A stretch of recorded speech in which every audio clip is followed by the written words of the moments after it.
Est-ce qu'en 2014, un journaliste politique comme vous peut faire son métier sans suivre l'activité des politiques sur les réseaux sociaux? Oui, il peut. En même temps, c'est toujours stupide de se priver d'une source. Alors, quand on est comme moi, c'est-à-dire qu'on a horreur de tout ce qui est pratique, matériel, mécanique, etc., et qu'on est assez âgé pour avoir des privilèges, il y a quelqu'un qui m'aide pour ça.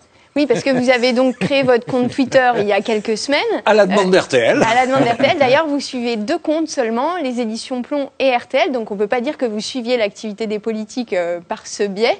Qu'est-ce que vous y faites, du coup, exactement? Non, il y a quelqu'un qui, quand il y a quelque chose Mais ça n'est pas vous. Non, quand il y a quelque chose dont il pense à tort ou à raison, mais à raison, que ça m'intéresse ou que ça peut m'intéresser, on me le dit.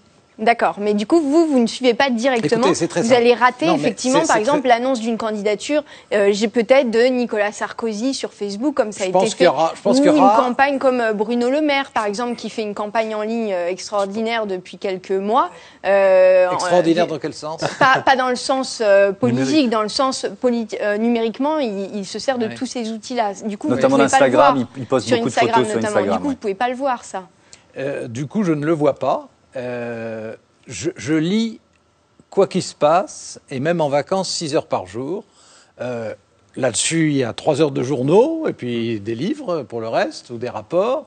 Je pense que j'en sais autant que si je passais 6 heures sur les réseaux sociaux, et peut-être même que ça m'aide à comprendre mieux.